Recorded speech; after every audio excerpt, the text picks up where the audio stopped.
Bonjour, madame. Bonjour. I want a small suite, please. Must be quiet. I have a very charming one, facing the courtyard. Will madame please sign her name?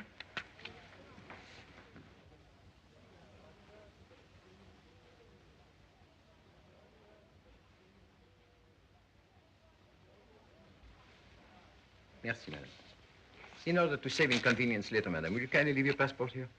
Passport? I just drove my passport at the airport. I'm very sorry, madame, but it's a government regulation. Oh. Traveling is becoming quite complicated these days, isn't it? Merci, madame. S'il vous plaît. Bonjour, madame. Will you show madame 254? Par ici, s'il vous plaît.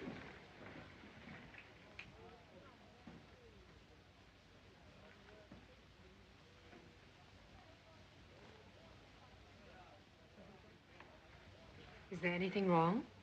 Not at all. Everything will be all right, I assure you. Mrs. Brown. Thank you.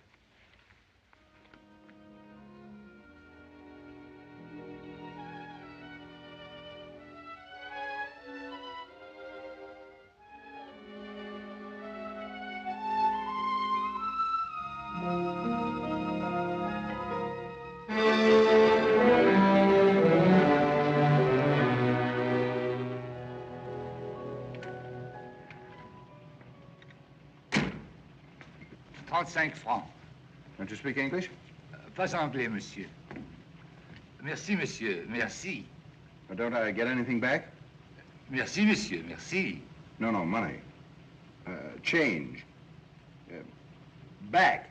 Merci, monsieur. Merci beaucoup. Now, don't rub it in. Do you want me to wait? Merci beaucoup.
Amazing.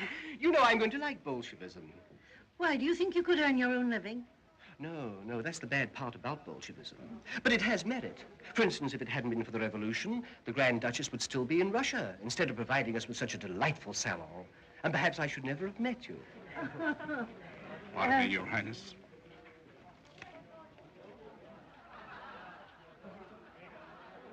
Who is this, Mr. Holton? I've never seen him before. I think an Englishman. He brings best regards from Captain Buckler. Captain Buckler? Oh, yeah. Let him wait in the reception room. I'll be a few minutes.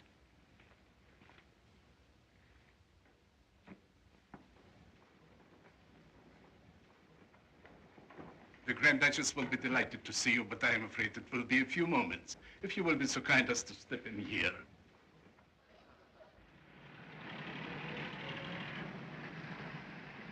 Rue de la Tour, 314. Pardon, madame? Oh, Rue de la Tour, 314. Ah oui, madame.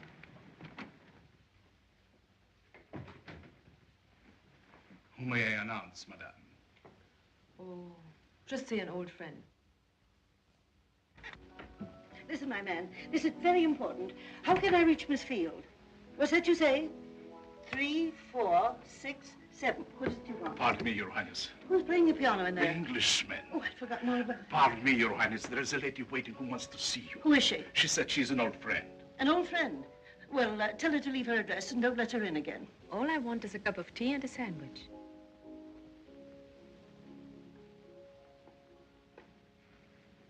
No, possible? It is I. Oh, you look marvelous. You know, I haven't seen you, not since I opened the salon. And I haven't heard from you in... In 6 years, Anna. 6. Why didn't you write to me? You know, I always like to keep track of my friends. That's why I didn't write to you. Oh. Well, now tell me everything. How was Rome? Rome? I haven't been in Rome for years. Has your husband been transferred? Husband? Oh, you mean Savoldi? Naturally. Oh, I didn't marry him. I broke the engagement. Why? Forgotten. Oh. What are you doing now? At the moment, I'm in Paris. By the way, I'm not in Paris. Can I trust you? I swear. Anna, I'm in a rather difficult situation. Serious? Very. I really came to Paris to ask your advice. You know, I always give sensible advice. Yes, I know. But driving up here, I realized that I don't want any sensible advice. I want no sense, no logic, no reason. It can't help me at the moment. What's going on in Paris? Well, excuse me.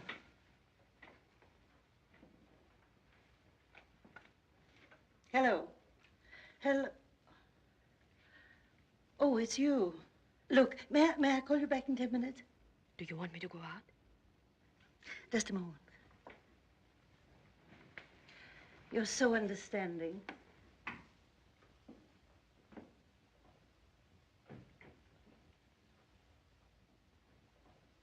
How'd you do?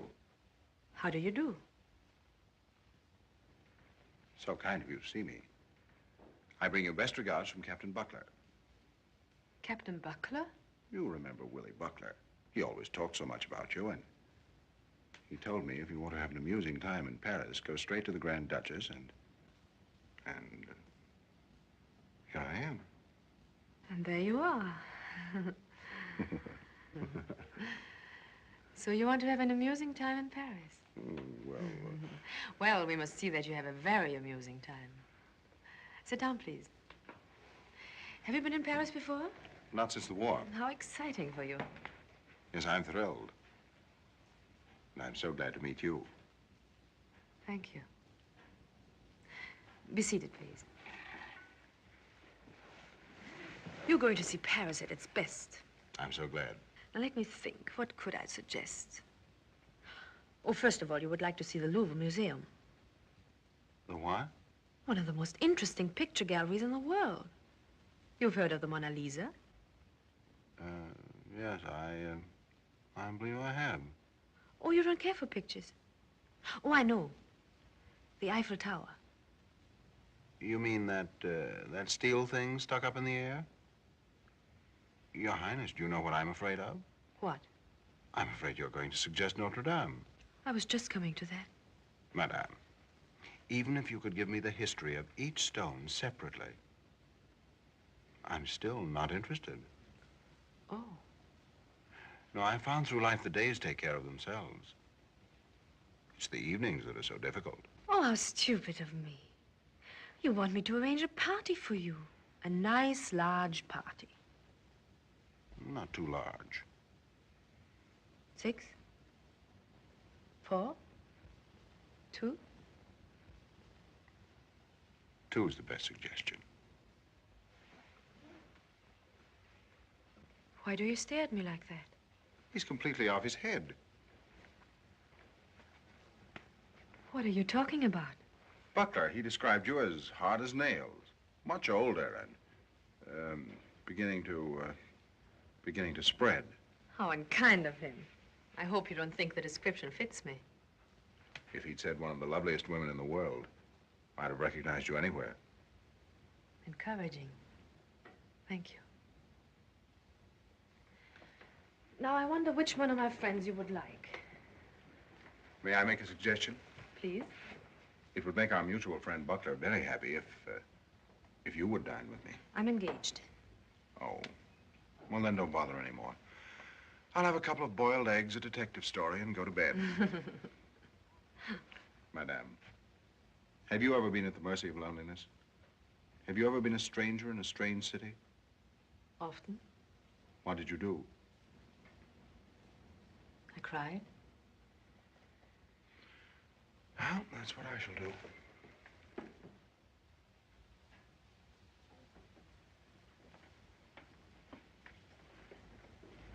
Café de la Nuit, 9 o'clock. 8:30. 9 o'clock. But, Your Highness. Oh, by the way, I'm not the Grand Duchess. What? 9:15.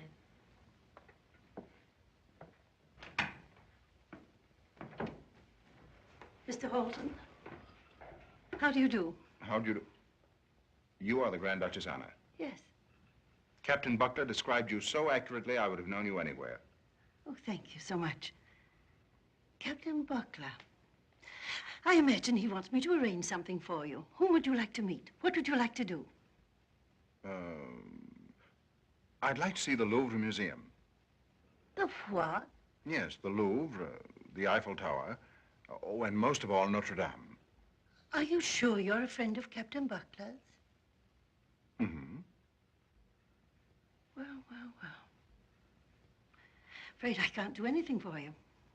Oh, yes, you can. Tell me the name of the lady who was in the room a moment ago. Lady? I don't know. Was there a lady here? Oh, come. You know there was. Really, I don't know. I swear. All right. Goodbye, Your Highness. Mr. Holton, why do you want to know her name? Because I'm dining with her at 9:15. You are a friend of Captain Buckler's.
What a lovely song. What's the name of it? It has no name. I just made it up for you, madame. And for you, monsieur. Thank you. Thank you.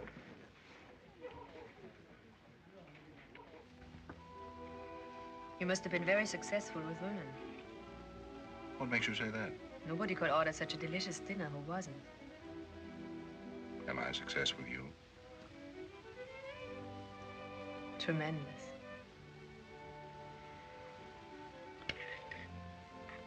I wonder if I am. Why do you doubt it? Because here we are at the dessert and we know nothing about each other. You won't tell me your name. You won't even let me tell you mine. Oh, dear. Didn't we settle all that at the soup and again at the salad? Why spoil such a perfect evening with names? I don't want to know your name. Whatever it is, I know it wouldn't suit you. Thank you. Then I should hate to risk it. Besides, I know all about you. You do? Providence gave you gray eyes, brown hair, charming smile, great attraction. Everything else is unimportant. I'm content. You're married? back to the soup and the salads. Why be so curious? Jealous. Just terribly jealous. I thought we were going to have an amusing evening. And now it's become serious. Desperately.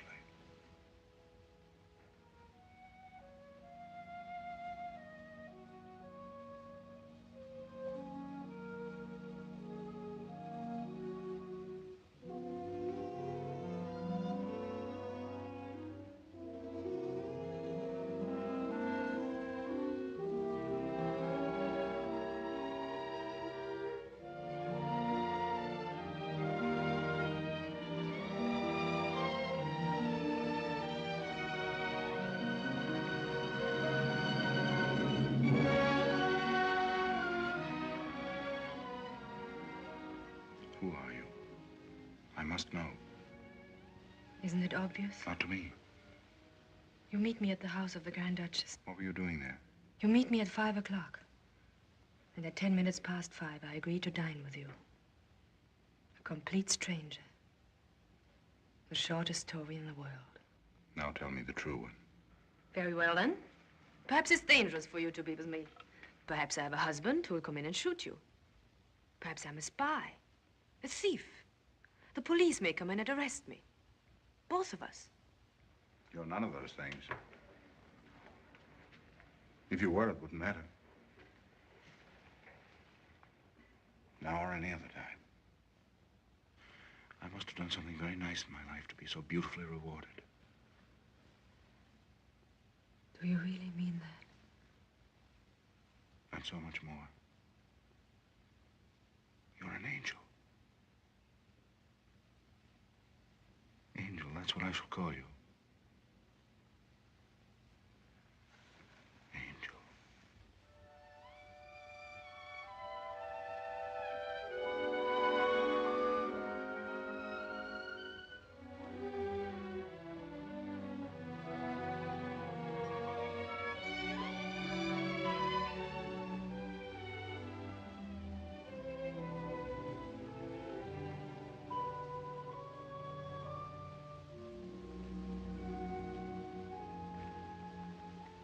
You're cold. Frightened. Of me? Much more serious. I'm frightened of myself. What a strange evening. I dined with you to be amused, to laugh at you, and And what? say goodbye. Could you? I don't know. You must give me time. Please, a fortnight. A week. Next Wednesday at 5 o'clock at the Grand Duchess. You wait for me. If I come, I won't ask any questions. I'll go with you wherever you ask me to. And if you don't come? Then you must forgive me. Never look for me. Forget that I ever existed. Swear. Promise that you'll do that for me, please. If I did, it would be a promise I couldn't keep. I don't care who you are, or what you are. All I know is... What? I love you. You'll never go out of my life. I'll never let you go.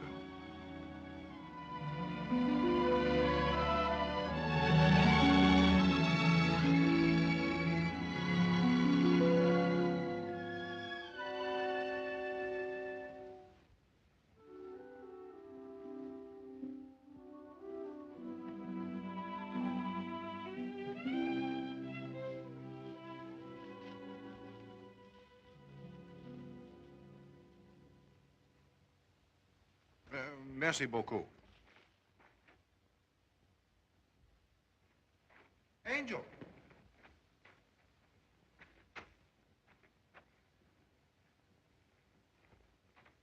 Angel.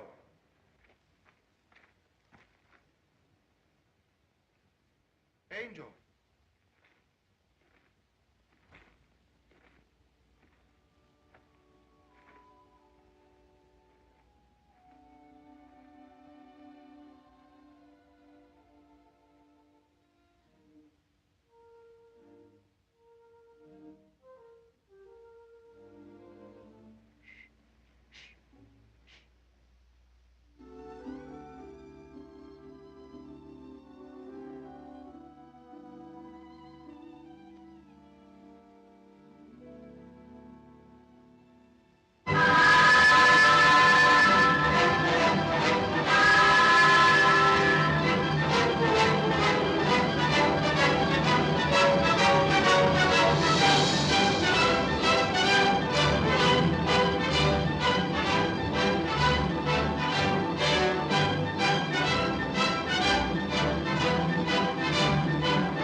Sir Frederick? No other statement, no.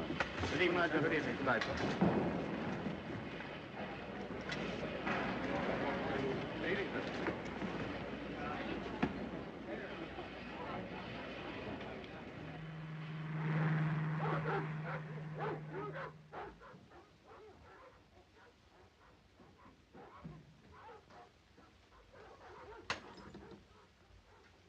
How's everything, Wilton? The Foreign Secretary wants you on the telephone, sir. Get me the minutes of Thursday's meeting, Article 6, Section 5B. Also, Friday's meeting, all of Article 2. Well, Mr. Wilton, how are you? Glad to see you back, my dear Graham. Thank you. How's everything at Geneva? Oh, Is there going to be a war? well, it looks as if Europe is going to have peace, at least for the next 3 weeks. We had rather a hard fight, you know. 21 nations lined up against us, but we won. I hear France was making some difficulties. Well, what can you expect from the French? Yeah. You realize the French delegate hasn't even a manservant? Appalling. But on the other hand, the Russians were the surprise of my life. We had 2 Soviet delegates to dinner. You may not believe it, but I assure you they were properly dressed. Tailcoats, white ties. Well, well, well. Maybe the Russians are going places. Oh, well, I wouldn't come to hasty conclusions. They still dunk. I shan't need you anymore this evening. Good night, sir. Good night.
Graham, it would be outrageous. You can't disturb the master at this time. The telegram may contain matters of state. But how would you justify your action if it were only a personal matter? I'm afraid you'd be criticized very harshly. My dear Mr. Wilton, may I remind you of what our master always says? A statesman must have the courage to be unpopular.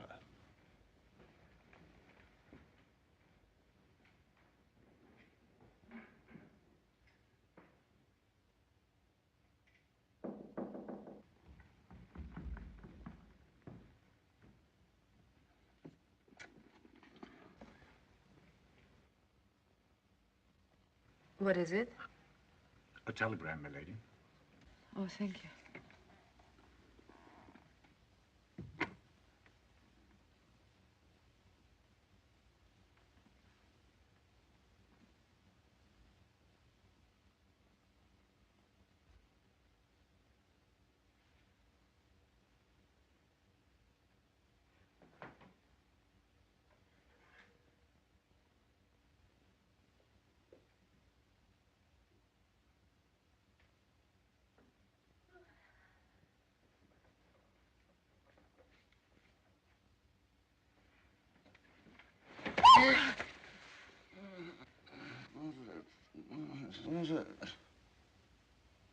Oh. Hello, darling. I didn't want to wake you up. You were sleeping so peacefully, I hadn't the heart to disturb you. You're always so considerate. Oh, I watched you for a long time. You had the loveliest expression. I was dreaming. About me? Oh, naturally, of course. I dreamt you were a great success at the League of Nations. Well, I was. Sweetheart, your husband defeated 21 nations. Oh, you must be worn out. Not at all. I feel better than ever. Good. What else did you dream about? Now, let me see. Oh, yes. I came into the League of Nations, dressed in the most striking Paris gown. All the delegates rose to their feet, staring at me. But I walked straight to you. I wanted to kiss you. But you were talking. So I walked out. I went to Egypt, and from Egypt I went to China. From China I went to Arabia. I circled the whole globe. Finally, I came back to the League of Nations. You were still talking. So I took you away. I took you to Paris. We walked in the park at night. You had your arm around me. Suddenly, I sat down on a bench. I was cold and frightened. Of me? Huh? Oh, I got mixed up. I dreamt that yesterday. Let me see. Oh, I have it. I lost you in Paris. The next thing I remember, we were here at home, and you were beating me. Oh. What did you do? I'm afraid to tell you. I liked it. And then you started to kiss me. And you liked that, too? Better than ever before. You carried me upstairs. And? There was a knock at the door, and I woke up. Oh, how cruel. No, how wonderful. It's true, the dream is over. But it doesn't have to be. Oh, I'm so glad you're home, my darling. Tell me, who knocked at the door? Oh, Graham. At this time of the night? Why? A telegram. Darling, was it so important? Oh, it didn't open, but it was for you. Where is it? There on your table.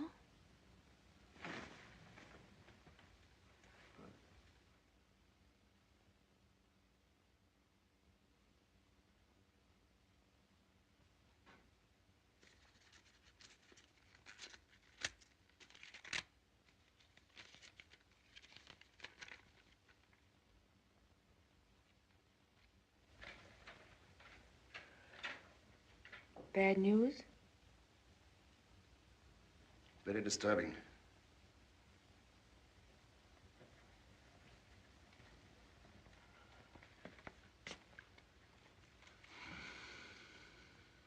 What's worrying you? France? No. Yugoslavia. Yeah, I hope you don't mind. Oh, that's all right, dear. I understand. I understand perfectly. Good night, dear. Good night, dear.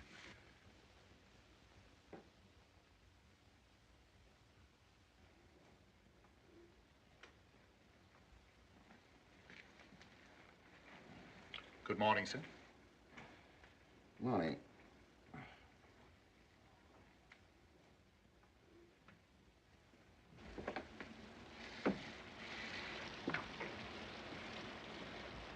How's the weather today?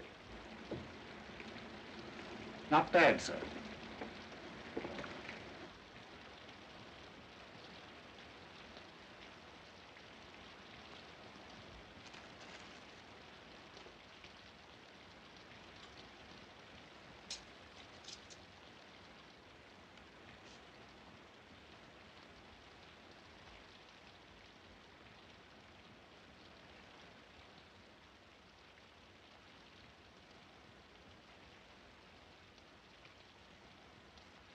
Why, Wilton. Darling, here is some thrilling news from Mrs. McGillicuddy. Wilton, this is the nicest thing you've ever brought to the breakfast table. My heartiest congratulations. Thank you, sir. And mine. Thank you, milady. What a pretty girl. All her friends think she ought to act in the films.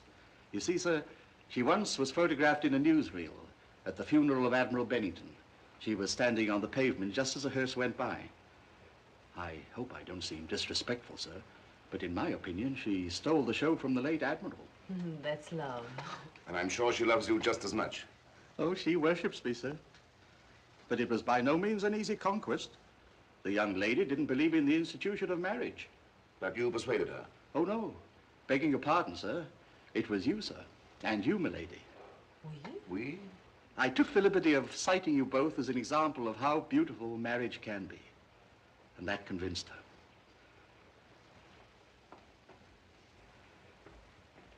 Did you hear that? Perhaps we should stage a rousing quarrel so that we won't feel quite so responsible. It's a lovely idea. What should we quarrel about? Well, I might say I'm a neglected wife. No, darling. I'm afraid we couldn't quarrel about that, because I'd agree with you. Oh, anyway, it's bad. Complaining wives are such a bore. You should be able to find something better. I have it. You're jealous. A very charming woman is in love with me. I could believe that. Thank you. But I wouldn't quarrel about it. I would do just the opposite. I would try to be twice as charming as the charming lady. I'm sure it wouldn't be difficult for you. You're an angel. Thank you.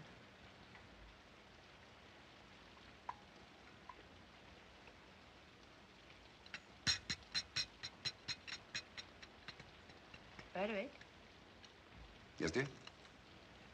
someone is in love with me. I'm crazy about him. I've decided to leave you. I'm already packed. I wonder what you would do. I certainly wouldn't quarrel. It would be too late. Darling, isn't it a shame? Here we are, two reasonably intelligent people, and we can't find anything to quarrel about. We're complete failures. Perhaps we are. I'm sure we are. We might just as well face it. We're a hopelessly happy married couple.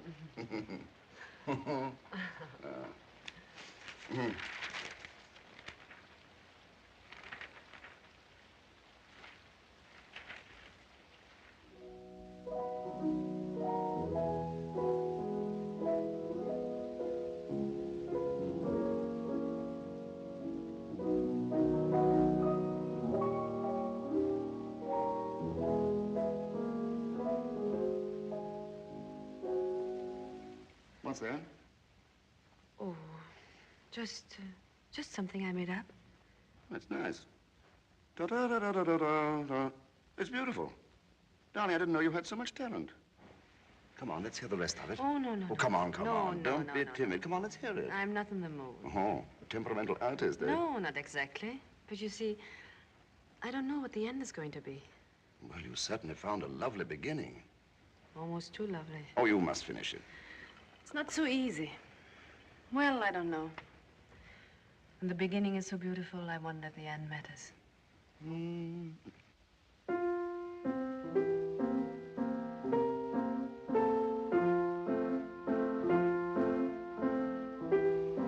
It's an old tune, but it's still good. Because I played badly. But you danced so divinely. I don't think I'm such a good dancer. You were a rotten dancer. You stepped on my toes and you ruined my shoes. But still I say you danced divinely.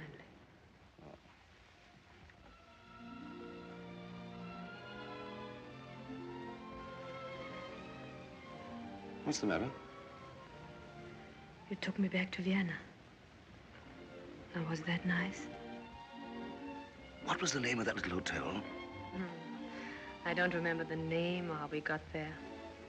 All I remember is... It was glorious, wasn't it? And what a hotel. Let's forget it, shall we? Oh, no, no. I could never forget it. The service was too awful. They had every inconvenience. Do you realize there was no lift? We climbed 4 flights of stairs. And sometimes 2 at a time. What a hotel. And when we got to the top of the stairs, what did we find? 2 small, badly furnished rooms. Were there 2? Certainly, there was a sitting room, darling.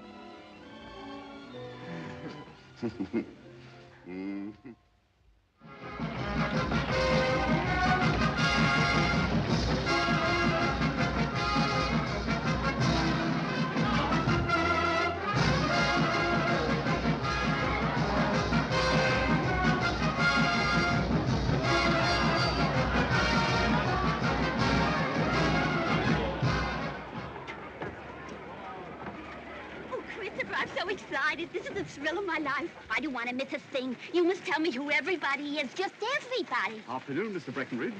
Is that Mr. Breckenridge? Yes, indeed. My. Very modest man. To look at him, you wouldn't dream he's Lord Straighton's butler. How do you do, Mademoiselle Mauplan? Lady Trellingham's personal maid. You don't say. Oh, darling, this is so fascinating, seeing all these people in the flesh. Love me? Insanely. Hello, John. Interesting case. He was Lord Aldergate's valet for 20 years, but it didn't last. They differed in their political views. The situation finally became impossible when Lord Aldergate joined the Labour Party. Hello, George. Hi, Toots. Oh, hello! Who's that? An American chauffeur.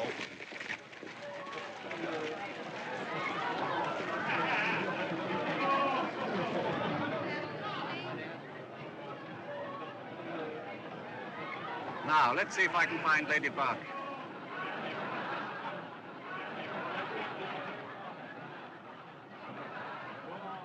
There she is.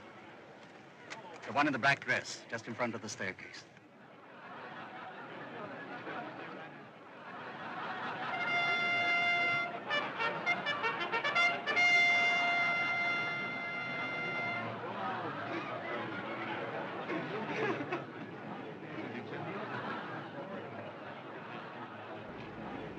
Something must have happened. She seems a bit upset.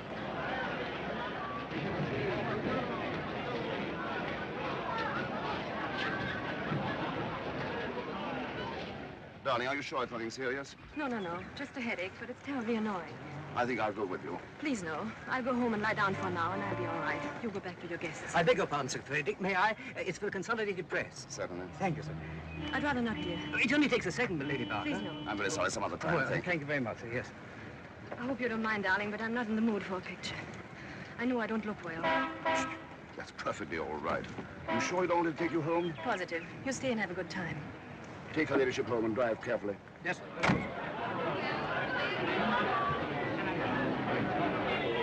Oh, how's your wife? She'll be all right. Just a little headache. Now, don't forget Saturday. No, 1 o'clock. 1 o'clock, right?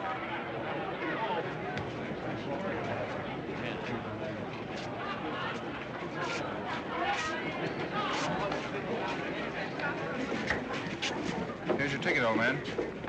Oh, thank you, Tony. I wonder if you're right about landslide. Well, I think she's the best bet of the day. Oh, by the way, I'm getting quite a lot of interesting fellas together for Saturday. Good. Well, it's landslide. Oh, yes, there she is. Who's going to be there on Saturday? Well, there's the Duke of Amesbury, Earl of Edinburgh, Argentine ambassador. There'll be about 20 of us altogether. Well, I think...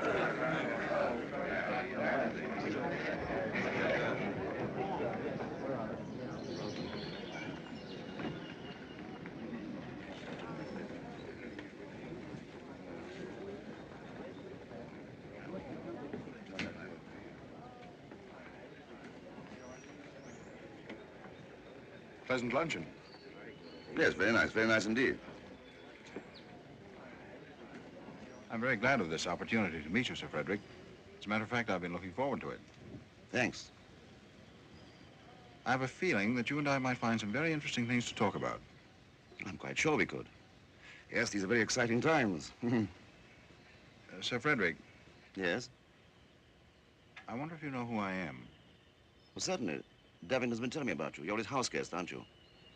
You were in India for quite a while. Right. I still wonder if you know who I am. Mr. Halton, aren't you? Yes, doesn't that name mean anything to you? I'm sorry. I'm at a complete loss. Sir Frederick, you once deliberately stole my overcoat. I beg your pardon? However, I helped myself to a pair of your gloves. This sounds like a mystery story. No, just a war anecdote. Oh, what was your regiment? I was in the Warwickshire, 10th Battalion. I was Leicester's, machine guns. Let me see, I don't think the two regiments ever came together. Neither did we. But during 1916 and 17, you went to Paris several times on leave. Yes, that's right, I did. We were very young. And she was charming. Who? Paulette. Do you mean Paulette Fouchadier? Paulette Fouchardière. Modiste. 3rd floor. Hemstitching and embroidery. Are you Poochie? Yes, Snooky. Well, let me have a look at you. You didn't have a moustache then, did you? No. Your picture was on the small table. Right next to the little silver box. With the bird on top. And when you opened it... It played O Solo Mio. Uh-huh. Ah, she was lovely, wasn't she? Paulette Fouchardière. Ah, what a rotten trick Napoleon played on her great-great-grandfather. If Napoleon had kept his promise... After the Battle of Valenciennes. Which Grandpapa really won. Then, Grandpapa would have married the Duchess of Parma. And Paulette would have become the Princess of Naples. I wonder whatever became of her. To the Princess of Naples. The princess. It's very kind of you, Lady Bernstein. We'd love to come. Your parties are always so delightful. But you see, we intend to leave next Saturday. Yes, I'm terribly excited. It's our first trip in ages. Well, thank you so much. My compliments to Lord Bernstein and little Beatrice. Goodbye.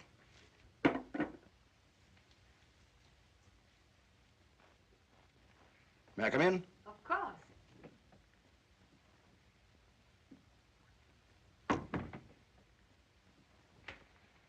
Hello, sweetheart. Hello, darling. Dressing already? The opera starts at 8, doesn't it? Oh, the opera, huh? Now, darling, you promised. And I'm going to keep my promise. You love opera. I hate opera, so why shouldn't we go? Have a nice luncheon? Very. I discussed the naval situation with the French attaché. It looks promising. You must have taken the Navy all around the world and discussed each battleship separately. Why? What time is it? Oh, good heavens. I meant to leave right after lunch, but I have lots of amusing things to tell you. I met an old friend. We were in the war together. We began reminiscing. We had a couple of drinks. Good old Poochie. Good old what? Poochie did. Poochie. What a curious name. That's what we used to call him in the war. Poochie Holton. His real name is Anthony. He once practically saved my life. Great fella, great fella. Only don't you think you better get dressed? We don't want to miss the overture. Oh, no. We don't want to miss the overture. We might as well see the whole thing through from the bitter beginning. Quite a fellow, this Halton. Oh, I say, did you ever hear of a Grand Duchess, Anna Dmitrievna? Anna Dmitrievna? She's a Russian emigre. Lives in Paris. Yes, I've heard of her. Why? This fellow Halton told me the most fantastic story. He's an extraordinary fellow. Isn't this my nail file? I don't know, darling. It is, dear, it is. How do you suppose it got here? I haven't the faintest idea. Graham, will you be good enough to hand me my nail file?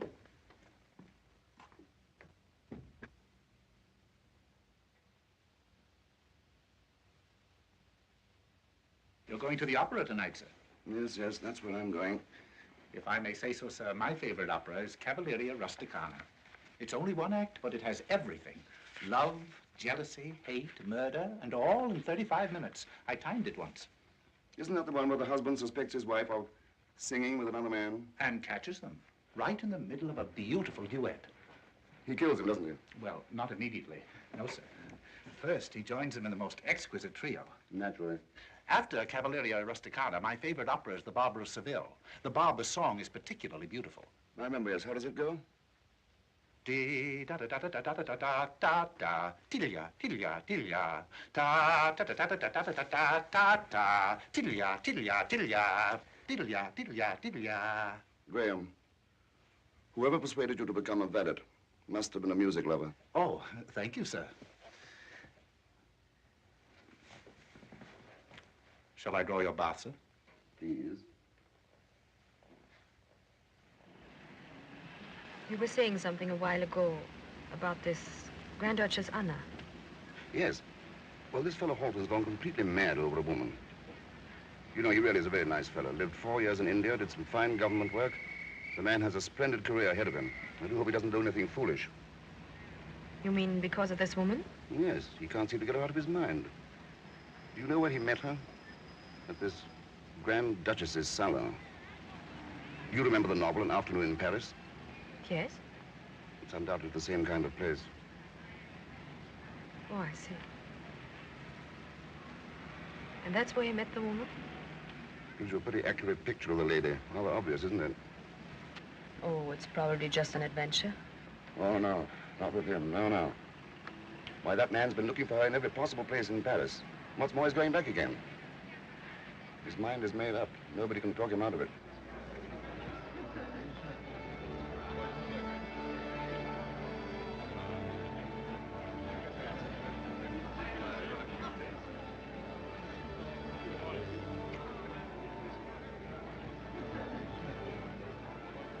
Dear Mary Glenbrook over there. Everybody seems to be here tonight. Everybody seems to be looking at us. At you, rather. Do you suppose your friend is here tonight? Halton, no, he couldn't come. He's telephoning tomorrow. He's trying to cancel another engagement and have lunch with us, all right? Yes, why not? They certainly are looking at you. You know, a man shouldn't take a woman seriously unless he can be proud of her. At least she should be fit to sit at the head of his table. Not someone you just meet in Paris, meet her in the afternoon, and the same evening she dines at your apartment. So she went to his apartment? Certainly. Darling, look, the Duchess of Loamshire over there to your left. Oh, naturally, he didn't say that. He tried to romanticize the whole story. A night in the park, a bouquet of violets. The lady disappears.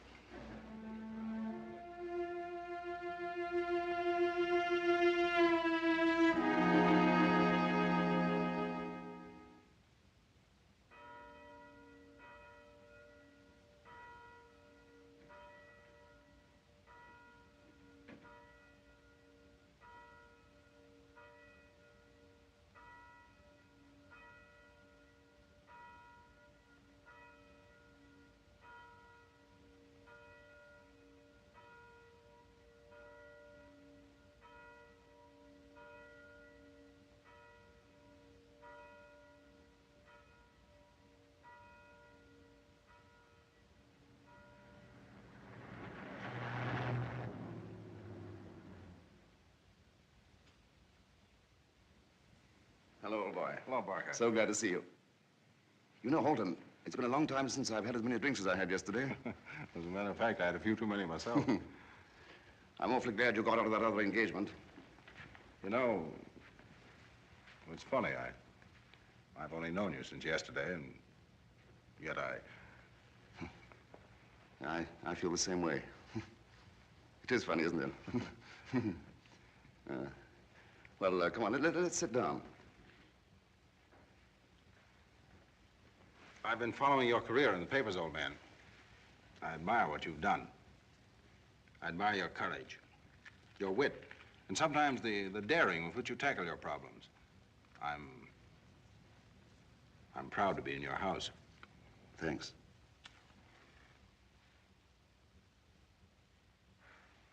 You know, I've been thinking about you a great deal. Now, I hope that little story of mine hasn't worried you. It's an unusual story. I shouldn't mind reading it in a novel. But I'd hate to be the hero of it. Or even have a friend of mine. Well, thanks, Barker. Believe me, Halton, a man shouldn't go out of his way to create handicaps for himself. I imagine that's exactly what Brutus told Caesar when Caesar said, Brutus, I've just met a little Egyptian girl by the name of Cleopatra. And she's driving me crazy. Well, if I remember my history correctly, Caesar got over it, didn't he? Right. But my dear man, Cleopatra wasn't Angel. If Caesar had ever met Angel, it would have changed the history of the Roman Empire. Yes, it probably would have collapsed 200 years earlier. Well, what are 200 years in history? 25 pages. But 1 hour with Angel, 60 minutes. 3,600 seconds. Well, I give up. It's always ridiculous to reason with a man in love. And I'm afraid you are a man in love. I don't know. It may be more than love or less than love. Well, man, make up your mind. What is it? It's a certain feeling. It's a secret that belongs to two people. And to those two people alone. But something you can't. Good heavens, Barker, haven't you ever lost your head completely over a woman? Haven't you ever felt that now at last you can stop searching? You found it. There it is. Yes, I have. And you're going to meet her. Holden, I'm afraid you and I expect different things from love. Probably from life.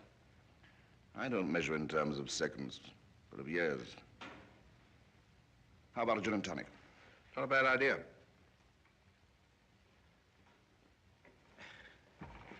It's a charming place you have here, Barker. Like it? I say, that's a lovely picture.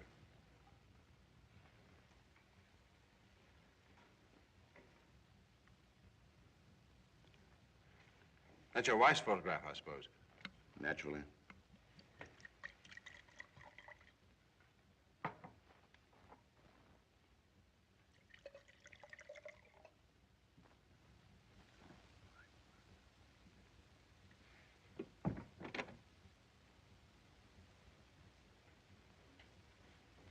Mr. Holton has arrived, milady. Thank you.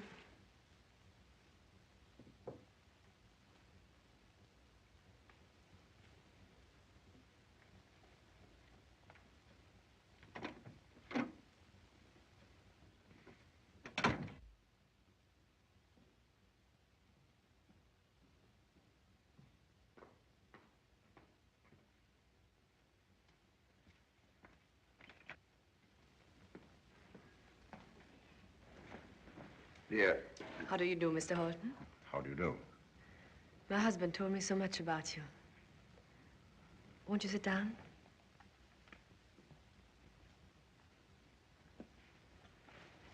Cigarette? Thank you. Thank you, dear.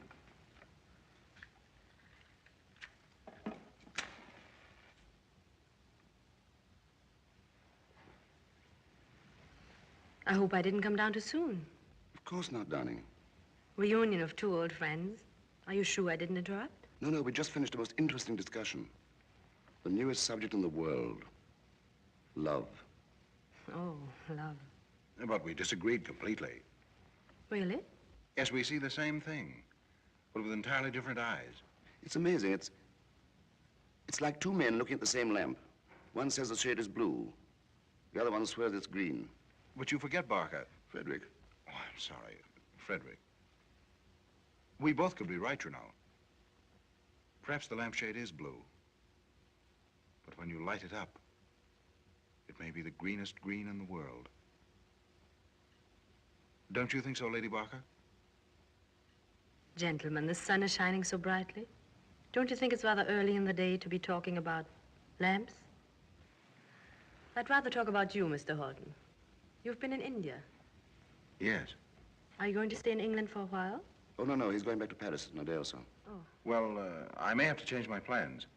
Well, that's interesting. When did this happen? As a matter of fact, today. Yes, I may have to stay a little longer. How fortunate for you to be here at the best part of the year. There's so much going on. There's the ballet, and next week there'll be the Wimbledon tennis. Oh, darling, I'm afraid we are going to miss the matches. Frederick and I are taking a little trip. Oh. Did you make up your mind, dear, where you want to go? I have several very interesting ideas. I'm dying to hear them. And now, shall we have lunch?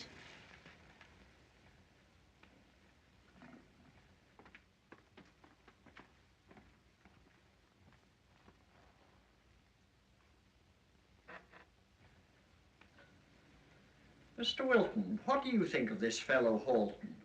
Oh, nice fellow, but I should say a trifle dull. He talks about Paris, Paris, Paris, and again Paris. Williams, give me the crumb tray. What is it? crumbs at her ladyship's place. She seems to be playing with the bread. Ladyship seems to be a bit nervous, eh? No, merely bored. And how this Halton brags. He knows a man who knows every stone in Notre Dame. Now, would you call that an accomplishment? And who cares how high the Eiffel Tower is? Do you? You know, Mr. Wilton, we're used to such brilliant conversation in this house that sometimes I wonder if we're not a little spoiled. Yes, quite true. There's always the danger of one's becoming blasé.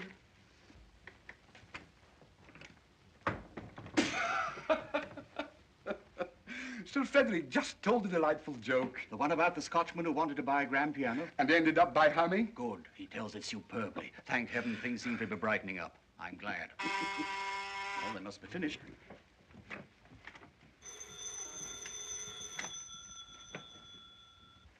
Hello? Oh, it's you, Emma. Well, we're at luncheon. I'm pretty busy just now. Yes, I am angry. Frankly, I'm furious. Unless you can explain where you learned to dance the rumba, I'm through. Goodbye.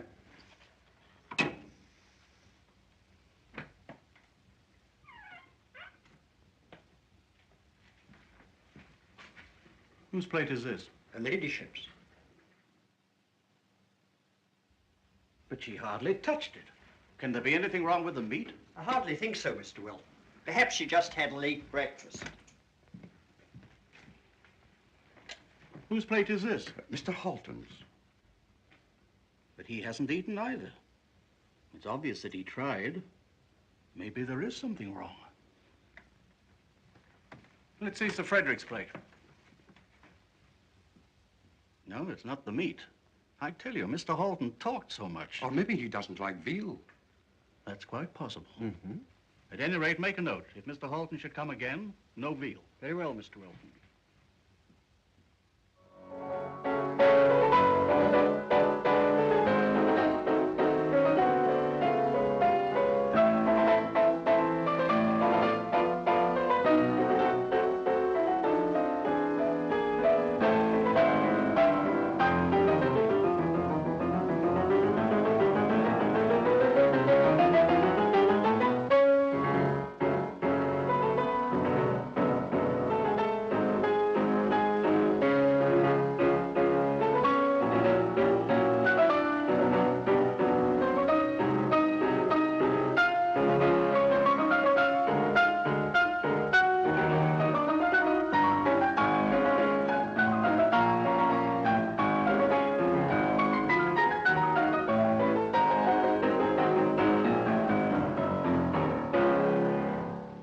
Bravo, splendid.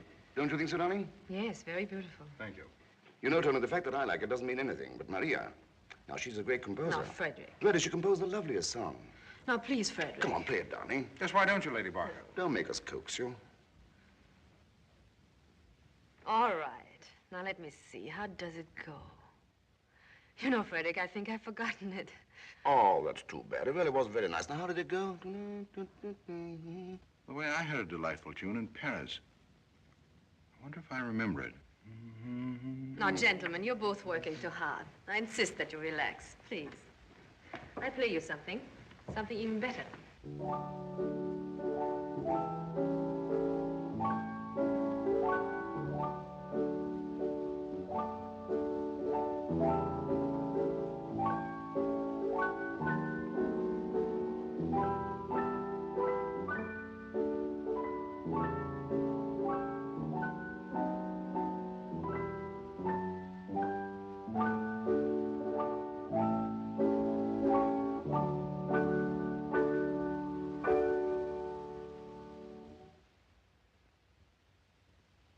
Oh, Frederick went out.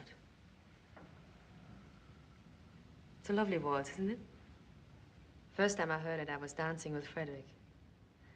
Takes me right back to Vienna. It was our first dance together. I think it has a beautiful melodic quality, don't you? Hello, Angel. I beg your pardon? Angel. What do you mean, Mr. Horton? It seems incredible. What seems incredible? That I should find you here in this house. His wife. It's like a dream. I still don't understand you, Mr. Horton. I don't understand you. We're alone, Angel. Darling, how long are you going to keep this up? Mr. Horton, you're obviously confusing me with another woman. Oh, no, I'm not. There can't possibly be two of you. I'm afraid there must be. I haven't been in Paris for the last 6 months. You haven't been in Paris for the last 6 months. I told you so. And I think that should satisfy you. It really seems to be a terrific coincidence. The lady with whom you had your adventure... Wasn't it more than that? Maybe it was. At least I thought so. Maybe the lady thought so too. But it's impossible for me to read the mind of a woman I never saw nor heard of. In other words, to you it was. Just an adventure. Now, Mr. Holton, I insist that we settle this once and for all. Look at me. Look at me carefully. And I'm sure you will realize as clearly as I do that I'm Lady Barker and nobody else.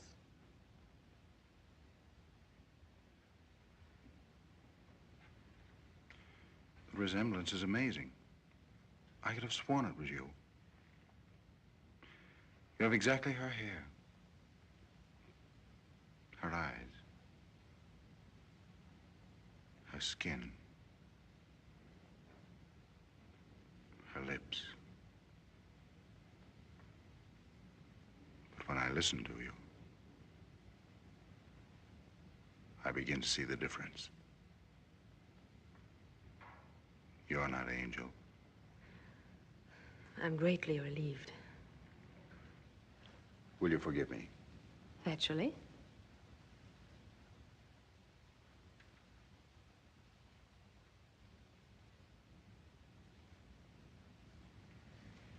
You know, Mr. Horton, I think this resemblance will always create embarrassment between us. It's unfortunate, but for my own comfort and peace, and certainly for yours, don't you think you might find some excuse not to come here anymore? You have a lovely home, Lady Barker. It's an exquisite taste. I suppose this is the kind of house every woman dreams of having. And you're the wife of a charming and famous man. You must be very happy, Lady Barker. I am?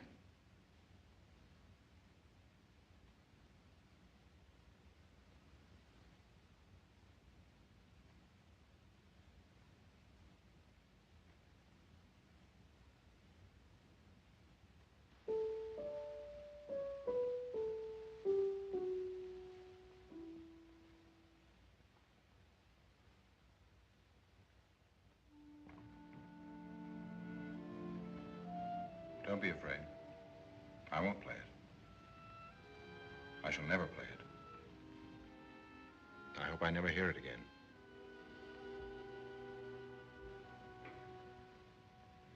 Thank you.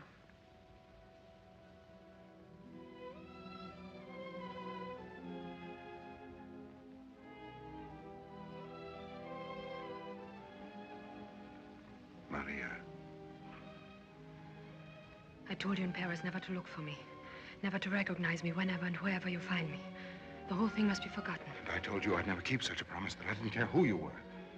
All I know is that I love you. And I'll never let you out of my life. I will fight with everything at my command if you should try to destroy my home. Why did you ever come to Paris? Tell me, why? Why did you leave me and go back to London? It doesn't exactly seem to make sense. None whatsoever. But it's the privilege of a woman not to make sense. Men who expect women to be logical are likely to be fearless and low. Have you ever been in love? Not with you. I never told you I loved you. Never. Can't you remember what I said? Every word. Every syllable. You said you had gray eyes, brown hair, Charming smile. Great attraction. You still have. That's why I want you to go. Oh, go, please go. Every moment you're here, my home is in danger. Go, I beg you, I tell you. Maria. Angel.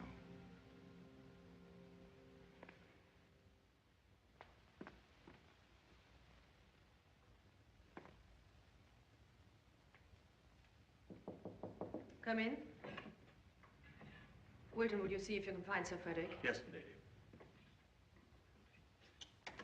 Present moment, I'm definitely against it. Is Hamilton with you? Well, come in. Has he sent the papers over? Good. No, I'm not disturbed, but I'd rather worry now than later. All right, thank you. Goodbye. I beg pardon, sir. Just a moment.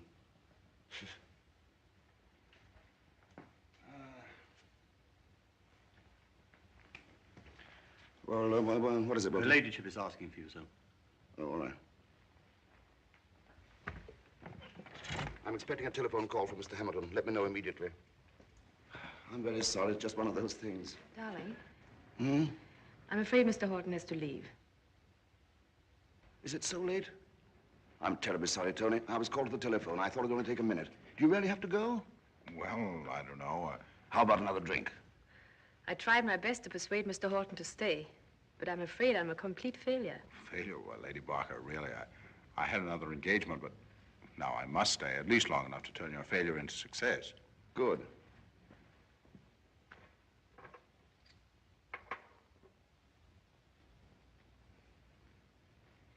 I would like to have a drink, too.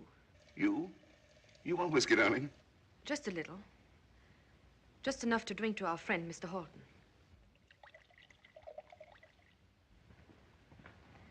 Thank you, dear. Here's to you, Mr. Horton. And to Angel. After you left, Mr. Horton told me the most amazing thing that happened to him in Paris. Everything I told you last night. Do you mind? Not at all. It's always good to get a woman's point of view. It's a thrilling story, and I listened to every word with great suspense. Mr. Horton, you described every detail with such love and care. Yet you omitted the most important part of the story. You failed to describe the woman. Yes, what does she look like? It's rather difficult to find the exact words to. Now, I think you're being unfair. After all, you can't leave us like the daily installment of a newspaper serial, to be continued in our next. You've roused our interest to such a degree that Frederick and I are entitled to know a lot more about the lady. Now, I insist, Mr. Horton. What did she look like? She was radiant. Exciting. These are generalities, Mr. Horton. You're talking like a poet. I see. You want the matter-of-fact description of, shall we say, a detective. That's exactly what we want. Well, then. Her eyes were brown. And her hair was dark. May I be permitted to change your toast? To the most charming hostess. Yourself, Lady Barker. Thank you. Well, I must be going. Thank you for a lovely afternoon. Goodbye, Lady Barker. Mr. Horton, since I've had the privilege of enjoying your confidence, may I indulge in a little advice? Do.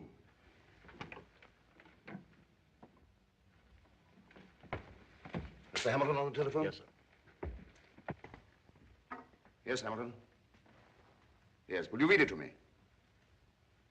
Huh? You wanted to give me some advice, Lady No, Barker. Hamilton, I mean the second subcommittee report. I'm afraid Angel is far from blameless. But I think you should forget her. And perhaps even forgive her. I've already forgiven her, but Let me have clause 5. But what? I'm going to Paris. I'll be in Paris next Wednesday. It'll be useless. If there's a chance, one chance in a million, I'm sure there's not. I'll be waiting for her at the Grand Duchess's. You'll only be torturing yourself. I'll be there Wednesday at 5 No, o'clock. the papers haven't come yet, no. I'll be there hours before 5. All right, Hamilton, goodbye. Well, goodbye. I'll see you out.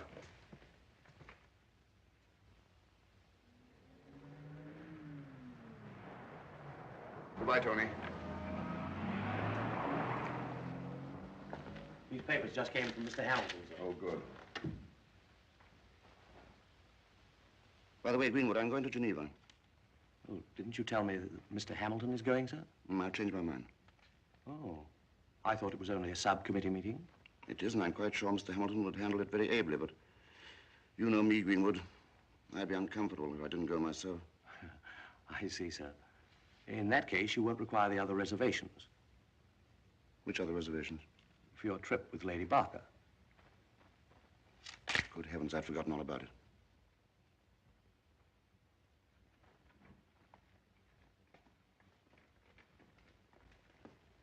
Frederick, you're not working, are you? Darling, I'm awfully sorry, but something unexpected.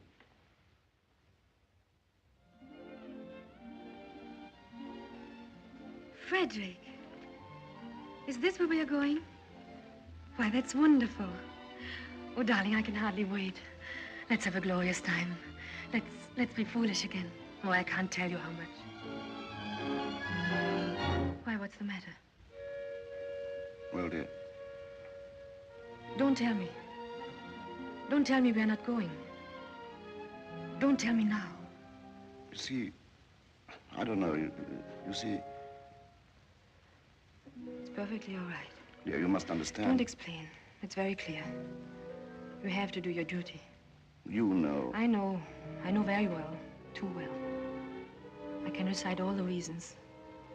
I know them by heart. Oh, I beg your pardon. Perfectly all right, Mr. Greenwood. Come in.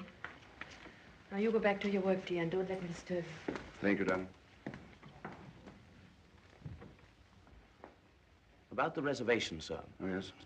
The Geneva plane stops in Paris only 20 minutes. Now, I believe you'll require at least 4 hours in Paris. Oh, perhaps even more.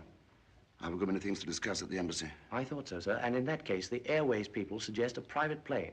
They say they can put one of their newest machines at your disposal. In fact, the same plane that Lady Barker chartered last week. Lady Barker chartered a plane? That's what they said, sir. It must have been Wednesday. You were in Geneva. Oh, yes, of course I remember. That's all right. Thank you, Greenwood. I'll let you know later. Very good, sir.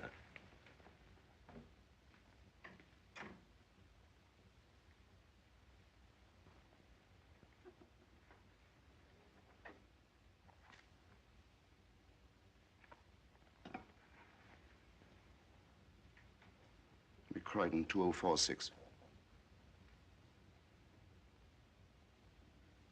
Is that Imperial Airways? I want to speak to the manager, Sir Frederick Barker. Oh, good evening. About that private plane, is it the same one that Lady Barker took? Mm-hmm.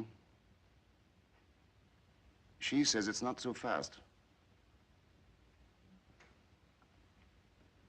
Oh, you say it made Paris in 1 hour and 40 minutes. That's very good. I'll take it, all right. Thank you.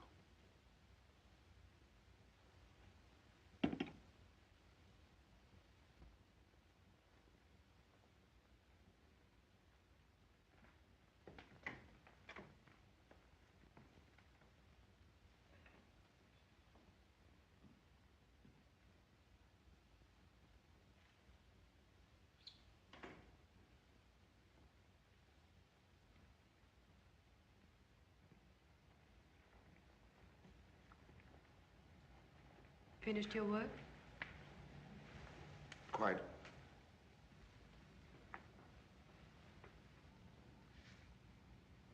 Frederick, Yes? when are you leaving for Geneva? Wednesday morning, by plane. Doesn't the plane stop in Paris? Yes, I believe it does. I've been thinking, why couldn't you take me along as far as Paris and then pick me up on your way back? That's an excellent idea. I really need some new clothes. I haven't done any shopping for quite a while. Besides, it'll do you good to get away from London. Be a change for you. Yes, it would. Well, then I shall make arrangements for Wednesday, shall I? Thank you.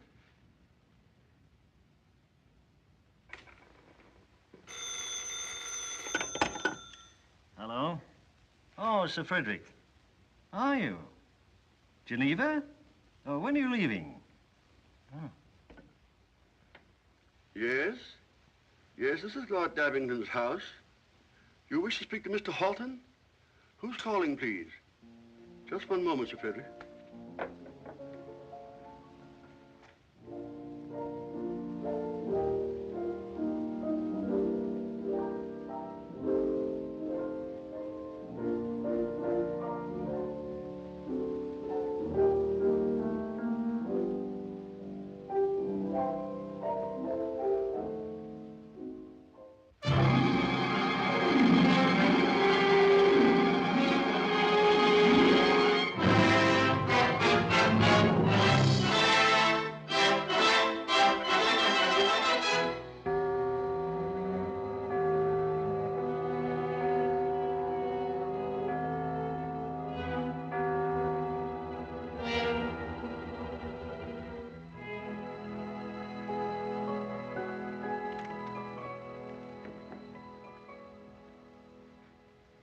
Attendez. Oui, monsieur.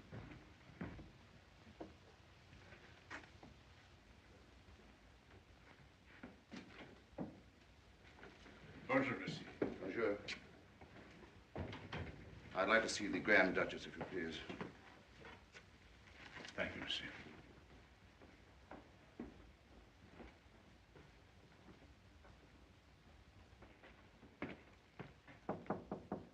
Come in.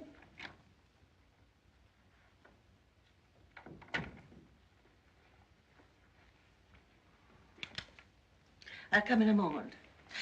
Now, Mr. Halton, I wouldn't be impatient. If a lady makes an appointment for 5 o'clock, you shouldn't expect her until 6. The kind of lady who comes on time really wouldn't be worth waiting for. Oh, if you should get bored, there's always the cocktail bar. You might find some interesting people. Thank you. I'll wait here. Just as you like. You may be sure we'll let you know the moment she arrives. Angel. Charming name, Mr. Halton. Bravo.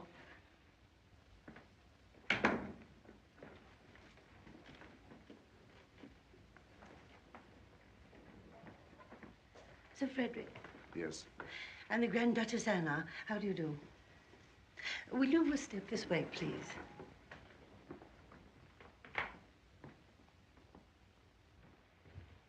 Will you sit down? Thank you. To what do I owe the pleasure of your visit? Well, at a party a few days ago, your name was mentioned, and the charm and glamour of your salon. Oh, thank you very much. I hope you won't be disappointed. Missy, it's after 5. You might find some very interesting people at the cocktail bar. No, thank you. Or perhaps a little roulette. Or if you've no plans for this evening, I might arrange a little dinner. You're very kind, Your Highness. But, you know, at this party I just referred to, a certain young lady was mentioned, and her description roused my curiosity. Well, I'd be very glad to do anything I can to arrange an introduction, if you'll give me the lady's name. That's the difficulty. Her name seems to be rather a mystery. But I wonder if this might give you a clue. The person describing her referred to her as Angel. Angel? Angel, that's a strange name. Rather charming. But I'm afraid... Now, look here, Your Highness. Is there any way in which I might refresh your memory? Really, I have an excellent memory. But I don't seem to remember that name at all. Perhaps this might help, Your Highness. I would be willing to contribute generously to any charitable institution you might care to name. Oh, well, Or perhaps it would be better if the contribution were placed at your disposal. Well, that's very kind of you. We always have the needy with us, but unfortunately... Come in. Pardon me, Your Highness, but your Aunt Sonia is here. Always these interruptions. Oh, well, she'll have to wait. I'm sorry. Yes. Just a moment, Gregory. Perhaps I'd better see her. She's an elderly lady. Would you mind? I'll be back in a moment. Not at all. Thank you.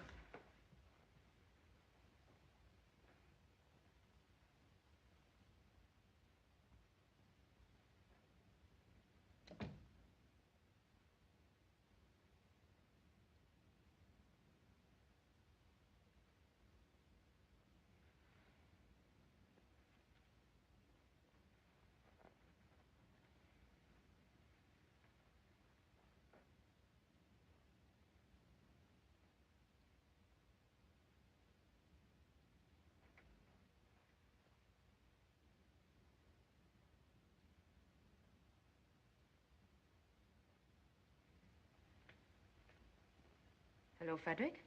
Hello, Maria. Strange place to meet you, isn't it? Rather strange. May I ask what you're doing here? Curiosity. You see, the lady known as Angel caught my imagination. You mean you stayed in Paris? You actually missed the conference in Geneva? Merely to find out if Angel is a brunette. Well, Frederick, that's marvelous. I can hardly believe it. You really let all Europe wait just to find out if a woman is a brunette. Or a blonde. As a matter of fact, Frederick, she is a blonde. You remember when Mr. Horton described the lady? Yes, he seemed rather uncomfortable. Shall I tell you why? Before you came in, he described her differently. Would you like to know what he said? Very much. He said she had blonde hair, blue eyes, my figure, and a slight foreign accent. Sounds like a description of you. It does, doesn't it? Well, it annoyed me that there should be another woman in this world who looks exactly like me. It disturbed my vanity. You know how women are. So I came here to find out. Did you see her? Oh, yes. As a matter of fact, she's in the next room. And does she look like you? Exactly. You were in Paris last Wednesday. Yes, that's right. Why didn't you tell me? Why didn't you ask me? Did you ever ask me? Did you ever ask me what I do when you go to Geneva, when you go to Locarno, when you have your conferences, your committees, your subcommittees? Did you ever ask me anything? Maria, how many times have you been here before? Are you really interested? What kind of life have you been leading? What kind of woman are you? Does it really worry you? As much as Yugoslavia worries you? How many times have you been here before? Answer me, tell me. Frederick, you're getting nervous. To think that my wife, whom I trusted, whom I was proud of, to think that you could come to a place like this. Frederick, you're jealous. Angel. You are Angel. Now, why should I be Angel? Why should I be so foolish? Why should I do such a thing? Don't I have a lovely home, a celebrated husband, the best servants, every comfort, social position? Is there anything more a woman could ask? Why should I be Angel? What reason could I have? Perhaps you can think of one.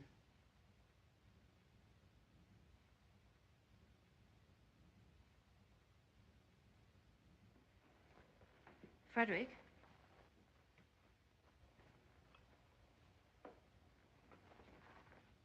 Now, Frederick, if you go into that room, I'm afraid our marriage is over. If you find Angel in there, you'll be happy that I'm not Angel. And you'll want to continue our old life. That would not be satisfactory to me. And if I don't find Angel? In that case, I think you'll want to see your lawyer as soon as possible. On the other hand, if you don't go in at all, you'll be a little uncertain. You won't be quite so sure of yourself or of me. And that might be wonderful.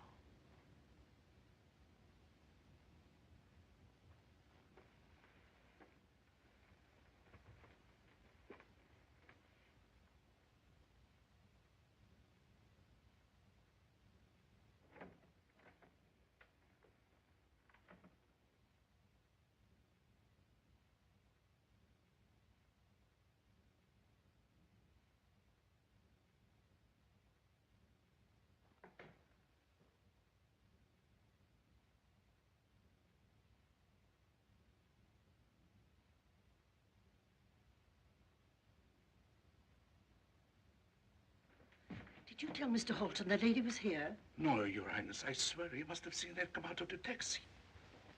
Who told you I came? I understand Frederick's here. He's in the other room. Or maybe he's gone. I don't know. Anyway, it's all over. It's silly how upsetting a little thing like saying goodbye to one's husband can be. It's silly, isn't it?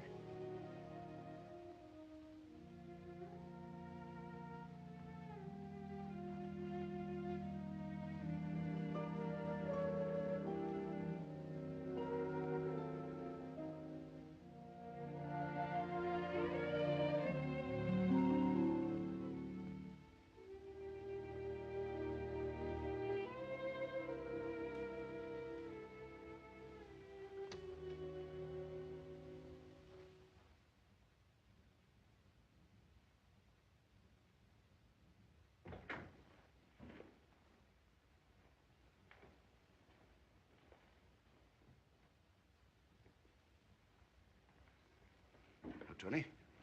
Hello, Frederick.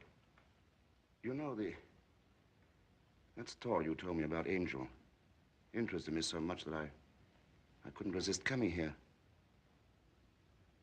Well, I've met her.